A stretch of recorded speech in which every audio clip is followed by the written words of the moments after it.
Hi friends, പപ്പയുമോൻ്റെ പുതിയ വീഡിയോയിലേക്ക് എല്ലാവർക്കും സ്വാഗതം. ഞാൻ സേവി.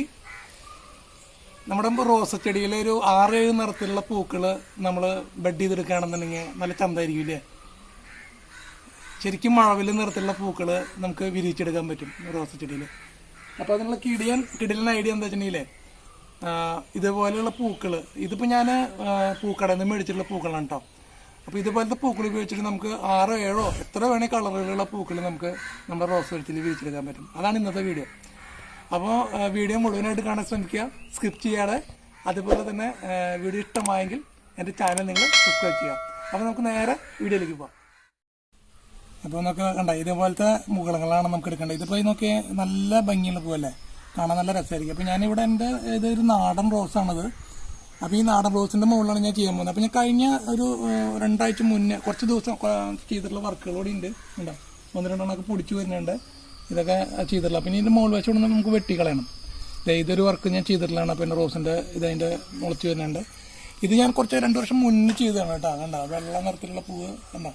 ഈ ചുമപ്പും ഇത് നാടൻ റോസാണ്, ചെറിയ പൂ ഉണ്ടാവുന്നതാണ് കേട്ടോ. അതിൻ്റെ മുകളിൽ ഞാൻ വെള്ള ഇതേപോലെ തന്നെ ബഡ് ചെയ്തിട്ടുള്ളൊരു കൊമ്പാണത്.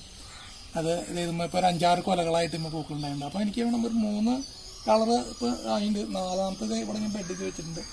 ഇനി 5 ഒരു കളർ കൂടി ചെയ്യുകയാണെന്നുണ്ടെങ്കിൽ അപ്പോൾ 6-7 വരെയാവും. അപ്പോൾ ഇതൊന്നും നമുക്ക് കിട്ടും. അപ്പോൾ കണ്ട ഇതുപോലെയുള്ള മുകളങ്ങൾ കണ്ട നമുക്ക് എളുപ്പത്തിന് വേണ്ടിയിട്ടാണ് ഞാൻ ഇപ്പോൾ ചെയ്യണം. കാരണം ഇതുപോലത്തെ പൂക്കൾ നമ്മുടെ നാട്ടിൽ കിട്ടാൻ പ്രയാസമാവും. അപ്പോൾ ഇത്രയും ബഡാണ് നമുക്ക് ഇതിനകത്ത് പോർഷനായിട്ട് ഇവിടെ നിന്ന് മുറിച്ചെടുക്കേണ്ടത്. അപ്പോൾ ആദ്യം ബഡ് ചെയ്യണത് കാണിച്ചു തരാം കേട്ടോ. നല്ല മുറിച്ചുള്ള ഒരു ബ്ലേഡ് ഇതുമാതിരി എടുക്കാം. ബ്ലേഡ് എടുത്തതിന് ശേഷം അതേ ഇങ്ങനെ ഈ മുകളം നമ്മൾ പൊട്ടിച്ചെടുക്കാൻ പറ്റുമെങ്കിൽ പൊട്ടിച്ചെടുത്താലും മതി. അല്ലെങ്കിൽ ഇതുമാതിരി ചെത്തിയെടുക്കാം. നമുക്ക് എളുപ്പം കൂടുതൽ കുറച്ചുകൂടി ചെത്തിയെടുക്കാനായിരിക്കും. അപ്പോൾ നല്ല മൂർച്ചയുള്ള കത്തിയാണെന്നുണ്ടെങ്കിൽ ആ ബഡ് കറക്റ്റ് നമുക്ക് തന്നെ കിട്ടുന്നുണ്ടോ. എന്നിട്ട് ഇതോടെ വയ്ക്കുക. ഇവിടെ പിന്നെ നമ്മളൊരു ഈ റോസിൻ്റെ മുകളിൽ എന്താ ചെയ്യണമെന്ന് വെച്ചിട്ടുണ്ടെങ്കിൽ ഒരു ടീ ടൈപ്പിൽ നമ്മളൊരു ചെറിയൊരു വിള്ളലുണ്ടാക്കണം. അപ്പോൾ ആദ്യം ഇങ്ങനെ മുകളിൽ വരയ്ക്കുക. അതുമാതിരി ഇങ്ങനെ വരച്ചതിന് ശേഷം ഈ 2 സൈഡിലെ തൊലി നമ്മൾ പതിയെ ഇങ്ങനെ അടർത്തി വയ്ക്കുക. ഈ സൈഡ് അടർത്തുക, ഈ സൈഡ് ഇതേപോലെ ഇങ്ങനെ അടർത്തിയെടുക്കുക, കറക്റ്റായിട്ട് അകത്തിരിക്കുക. എന്നിട്ട് ശേഷം നമ്മൾ ഈ ബഡ് നമ്മൾ ഏത് ഹൈബ്രിഡിന് നമ്മൾ കിട്ടിയിട്ടുള്ള മുകളാണെന്നുണ്ടെങ്കിൽ ആ മുകളും അതിൻ്റെ മുകളിൽ കറക്റ്റ് ചെയ്തിട്ട് ഇങ്ങനെ വെച്ച് കൊടുക്കാം. വളരെ സിമ്പിളാണ്. നമ്മൾ ചെറിയൊരു ക്ഷമ മാത്രം മതി. നമുക്ക് വളരെ ഈസി ആയിട്ട് നമുക്ക് ഇത് ചെയ്യാൻ പറ്റും. കണ്ടോ,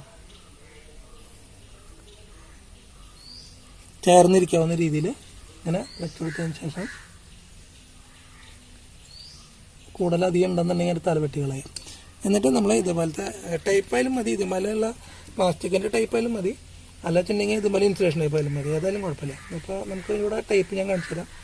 ഇത് ശേഷം നല്ല മാതിരി ഇതുപോലെ ചേർന്നിരിക്കാവുന്ന രീതിയിൽ നമുക്ക് ഇതുമാതിരി ചുറ്റി കെട്ടാം.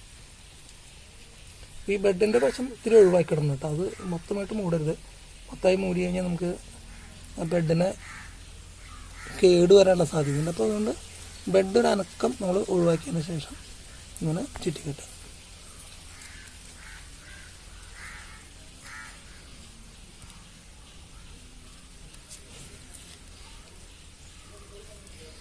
അതിന് ശേഷം അവസാനം ഇതുപോലെ നമ്മളൊരു കെട്ടിട്ടിട്ട് ഒന്ന് വയ്ക്കുകയും ചെയ്യാം.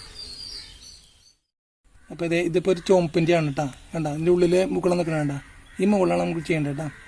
അപ്പോൾ ഒരെണ്ണം കൂടി ചെയ്ത് കാണിച്ചു തരാം. ഇതേപോലെ തന്നെ ചെത്തിയെടുക്കുക. അല്ല, അപ്പോൾ അതിൻ്റെ ഉള്ളിൽ നമുക്ക് കാണാൻ പറ്റും. അതിൻ്റെ ഉള്ളിൽ ഈ മുകളം അതിനകത്ത് ഇരിപ്പുണ്ടാവും. എന്താ, ഇതാണ് അതിൻ്റെ നമ്മൾ. അപ്പോൾ ഇതാണ് അങ്ങനെ ചെയ്യേണ്ടത്. അപ്പോൾ പിന്നെ നമ്മൾ ചെയ്യേണ്ടത് വെച്ചിട്ടുണ്ടെങ്കിൽ ഒരു ടീ ഷേപ്പിൽ ഇതിനകത്തൊരു വെട്ട് ഇടുക. എന്നിട്ട് അതിൻ്റെ 2 സൈഡും ഇതേപോലെ പതിയെ അകത്തി കൊടുക്കുക.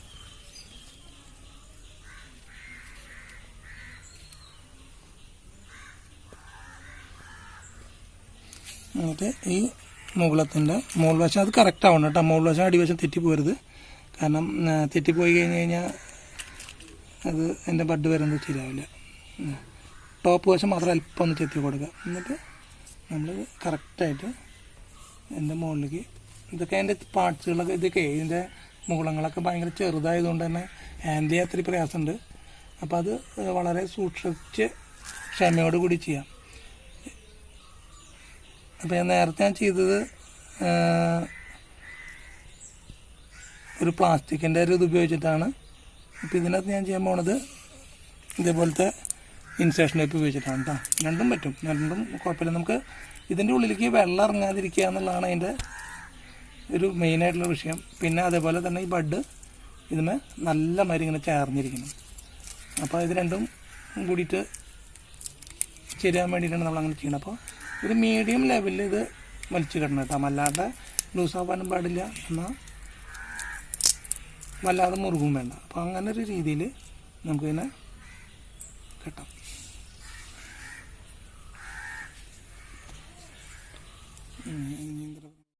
ബെഡിങ് കഴിഞ്ഞ് കഴിഞ്ഞാലേ നമ്മൾ അത് ചെറിയ തണൽ ഇതിനെ കൊടുക്കുന്നത് നല്ലതാണ്. കാരണം നല്ല വെയിലുള്ള സമയങ്ങളിലൊക്കെ ആണെന്നുണ്ടെങ്കിൽ കൂടുതൽ വെയിലടിച്ച് കഴിഞ്ഞ് കഴിഞ്ഞാൽ ബെഡ് കരിഞ്ഞു പോകാൻ സാധ്യതയുണ്ട്. അതുപോലെ തന്നെ നല്ല മഴക്കാലത്ത് മാക്സിമം ചെയ്യാതിരിക്കുക. അപ്പോൾ എന്ന് വെച്ചിട്ടുണ്ടെങ്കിൽ വെള്ളം അതിനകത്ത് ഇറങ്ങി ചെന്നിട്ട് ബെഡ് നശിച്ചു പോകാനുള്ള സാധ്യത വരും. അപ്പോൾ അതുകൊണ്ട് തന്നെ മാക്സിമം നമ്മൾ ഒരു ഇപ്പോൾ ഇതൊരു ഒക്ടോബർ നവംബർ മാസങ്ങളിൽ വലിയ കുഴപ്പമില്ല, മഴ കുറവായിരിക്കും. അപ്പോൾ അങ്ങനെയുള്ള സമയങ്ങളിൽ നമ്മൾ കൂടുതൽ ചെയ്യുകയാണെന്നുണ്ടെങ്കിൽ ബെഡ് കൂടുതൽ പിടിക്കാനുള്ള സാധ്യതയുണ്ട്. അതുപോലെ നമ്മൾ ഉപയോഗിക്കുന്ന കത്തി എപ്പോഴും സ്റ്റെറിലൈസ് ചെയ്യുക. നമ്മൾ എന്തെങ്കിലും വല്ല ഡെറ്റോളോ സ്പിരിറ്റ് എന്തെങ്കിലുമൊക്കെ ഉപയോഗിച്ചിട്ടൊന്ന് ജസ്റ്റ് തുടച്ചെടുക്കുക. കാരണം ഇതിനകത്ത് അണുക്കളുണ്ടായി കഴിഞ്ഞ് കഴിഞ്ഞാൽ സ്വാഭാവികമായിട്ടും ഇതിനകത്ത് ഈ ബെഡ് ചീഞ്ഞു പോകാനുള്ള സാധ്യത വരും. അപ്പോൾ മാക്സിമം അത് ഒഴിവാക്കാൻ വേണ്ടി അപ്പോൾ നമുക്കൊരു 100% കിട്ടിയില്ലെങ്കിൽ ഒരു 90% നമുക്ക് ബെഡ് നമുക്ക് വിജയിച്ച് കിട്ടും അങ്ങനെ ചെയ്യുമ്പോഴൊക്കെ. അതുപോലെ തന്നെ ഈ ടേപ്പ് ഒട്ടിക്കുന്ന സമയത്ത് ഒരുവിധം ടൈറ്റായിട്ട് ചെയ്യാം. അപ്പോൾ നമുക്ക് ബെഡ് ചെയ്ത വശം നനയാതിരിക്കണം. അതേപോലെ തന്നെ ബെഡ് ഒരുവിധം ചേർന്നിരിക്കും വേണം. അപ്പോൾ ഞാനിവിടെ ഇതേമാതിരി ഒരു ഓർക്കിൻ്റെ ഒരു പഴയ നെറ്റ് എടുത്തിട്ടുണ്ട്. അത് ഇതേപോലെ നമുക്ക് ഈ ബെഡ് ചെയ്തതിൻ്റെ മുകൾ വശത്ത് ഇങ്ങനെ ചെറിയൊരു തണൽ പോലെ നമുക്ക് സാധാരണ കൊടുക്കാം. ഇനി ഇത് കഴിഞ്ഞ് കഴിഞ്ഞാൽ നമുക്ക് ഏതാണ്ട് ഒരു 15-20 ദിവസം കഴിയുമ്പോഴേക്കും ചെറുതായിട്ട് അതിൻ്റെ ആ ബെഡ് ചെറുതായിട്ട് മുളച്ച് വരാൻ തുടങ്ങും. അപ്പോൾ മുളച്ച് വരാൻ തുടങ്ങുന്ന സമയത്ത് അതിൻ്റെ അപ്പർ പാർട്ട്, അതായത് നമ്മൾ ബെഡ് ചെയ്തതിൻ്റെ മുകൾ വശം നോക്കി നമുക്ക് ഇത്രയും ദൂരത്തെ എത്രയാണ് അതിൽ വെച്ചിട്ട് നമുക്ക് മുറിച്ച് കളയാം.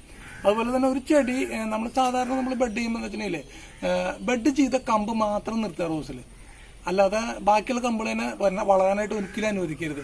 ഇപ്പോൾ നമ്മൾ ഏതാണ്ട് ഒരു കടക്കിൽ നിന്ന് ഏതാണ്ട് ഇത്രയും, അതായത് ഒരടി ഉയരത്തിലേക്കുള്ള ബെഡ് നമ്മൾ ചെയ്യാം മണ്ണിൻ്റെ നിരപ്പിൽ നിന്ന്. അത് വല്ലാതെ മുകളിലേക്കും ചെയ്യരുത്. അപ്പോൾ അത്രയും ചെയ്തതിന് ശേഷം അതിന് ടോപ്പ് വശം മൊത്തമായിട്ട് മുറിച്ച് കളയണം. കാരണം ഈ ചെടിക്ക് ഒരു സ്വഭാവം ഉണ്ടെന്ന് വെച്ചിട്ടുണ്ടെങ്കിൽ സ്വന്തം കുഞ്ഞുങ്ങളെയാണ് കൂടുതൽ തീറ്റ കൊടുത്ത് വളർത്തുള്ളൂ. നമ്മൾ ബെഡ് ചെയ്യുമ്പോൾ അതതിൻ്റെ എങ്ങനെ പോയാലും ഒരു വളർത്തു കുഞ്ഞായിട്ടാണ് മാറുക. അപ്പോൾ സ്വന്തം കുഞ്ഞിനെ അത് കൂടുതൽ തീറ്റ കൊടുക്കാൻ തുടങ്ങും. അപ്പോൾ നമ്മൾ ബെഡ് ചെയ്ത് പിടിക്കാൻ ബുദ്ധിമുട്ട് വരും. അപ്പോൾ അതുകൊണ്ട് തന്നെ എന്താ ചെയ്യേണ്ടത് കണ്ടത്. അപ്പോൾ ഞാൻ ഇതൊക്കെ ചെയ്തേക്കണത് എൻ്റെ തലക്കിൽ ചെയ്തിട്ടുള്ളത്, അത് കാട്ടു റോസിൻ്റെ മുകളിൽ ഞാൻ ചെയ്തിട്ടുള്ളതാണ് ഈ വെള്ളം. അപ്പോൾ കടക്കിൽ നിന്ന് തന്നെ വന്നിട്ടുണ്ട് അതിൻ്റെ ബെഡ് കണ്ട. ഇവിടെ ബെഡ് നിങ്ങൾക്ക് കാണാൻ പറ്റും തോന്നുന്നു. ഈ വശത്തായിട്ടാണ് ബെഡ് ചെയ്തത് കണ്ട. ഇത്രയും പോർഷൻ ഈ തടിച്ച് നിൽക്കുന്ന വശമാണ് അതിൻ്റെ ബെഡ്. ഇവിടെ നിന്നാണ് ചെയ്തത്. അപ്പോൾ ഇവിടെ നിന്ന് ഇത്രയും പോർഷനിൽ വന്നപ്പോൾ അതിൻ്റെ വേറെ കൊമ്പുകൾ അതിനകത്ത് ഒന്നും തന്നെ വളരില്ല ഉണ്ടാ. അത് ഈ കൊമ്പുകളില്ലാത്തതുകൊണ്ട് എന്ത് ചെയ്തിട്ടുണ്ടെങ്കിൽ ഈ കൊമ്പിനെ മതി നമ്മൾ ബെഡ് ചെയ്ത ഈ ബെഡിന് മാത്രമാണ് അത് കൂടുതൽ പോഷകങ്ങൾ കൊടുക്കുള്ളൂ. അല്ലാതെ മറ്റ് ഏതെങ്കിലും തലക്കിൽ പോയിട്ടൊന്നും ചെയ്യുകയാണെന്നുണ്ടെങ്കിൽ സ്വാഭാവികമായിട്ട് കുറച്ച് നാൾ കഴിയുമ്പോൾ ഈ ബെഡ് കരിഞ്ഞു.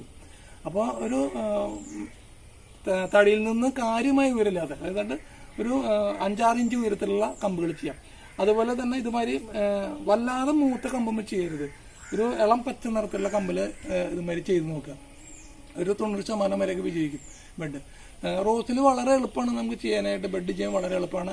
അതുപോലെ തന്നെ നമുക്ക് ഇത്രയും ഹൈബ്രിഡ് വെറൈറ്റികൾ നമുക്ക് കിട്ടാൻ എളുപ്പമാണ്. അപ്പോൾ നമുക്ക് ഏതെങ്കിലും പൂക്കടകളിൽ പോയി കഴിഞ്ഞ് കഴിഞ്ഞാൽ നല്ല ഭംഗിയുള്ള ഇതുമാതിരി കമ്പുകൾ എടുക്കുകയാണെങ്കിൽ അതിൻ്റെ കടക്കിൽ എങ്ങനെ പോയാലും ഒരു 4-5 ബെഡുകൾ നമുക്ക് ചെയ്യാനായിട്ട് കിട്ടും.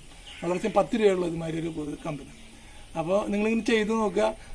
ഒരു 100% വിജയമായിരിക്കുന്ന കാര്യത്തിൽ ഞാൻ നിങ്ങൾക്ക് ഉറപ്പ് തരാം. കാരണം റോസ് ബെഡ് ചെയ്യാൻ വളരെ എളുപ്പമാണ്. അപ്പോൾ ചെയ്തു നോക്കുക സുഹൃത്തുക്കളെ. അപ്പോൾ നിങ്ങൾക്ക് ഒരുവിധം ഈ ബെഡിങ്ങിനെ പറ്റിയിട്ടുള്ള, അതായത് ഈ റോസിൻ്റെ ബെഡിങ്ങിനെ പറ്റിയിട്ടുള്ള നിങ്ങൾക്ക് ഈ വീഡിയോ ഇഷ്ടമായി എന്ന് കരുതുന്നു. അതുപോലെ തന്നെ ഇഷ്ടമായെങ്കിൽ നിങ്ങൾ തീർച്ചയായിട്ടും ഷെയർ ചെയ്യുക, ലൈക്ക് ചെയ്യുക. നിങ്ങളുടെ അഭിപ്രായങ്ങൾ അറിയാൻ എനിക്ക് വളരെയധികം താല്പര്യമുണ്ട്. അതുപോലെ എൻ്റെ വീഡിയോ കണ്ട എല്ലാ സുഹൃത്തുക്കളോടും ഞാൻ നന്ദി പറയുകയാണ്. മറ്റൊരു ഐഡിയയുമായിട്ടും മറ്റൊരു വീഡിയോയുമായിട്ട് ഞാൻ നിങ്ങളുടെ മുന്നിൽ തീർച്ചയായിട്ടും വരും. ആരെങ്കിലും എൻ്റെ ചാനൽ സബ്സ്ക്രൈബ് ചെയ്യാൻ മറന്നിട്ടുണ്ടെങ്കിൽ തീർച്ചയായിട്ടും സബ്സ്ക്രൈബ് ചെയ്യുക. അതുപോലെ തന്നെ നോട്ടിഫിക്കേഷൻ ലഭിക്കുന്നതിനായിട്ട് തൊട്ടപ്പുറത്തുള്ള ബെൽ ബട്ടൺ അമർത്താം. അപ്പോൾ അതുവരേക്കും അടുത്ത വീഡിയോ വരുന്നവരേക്കും എല്ലാവർക്കും ബൈ, സീ യു.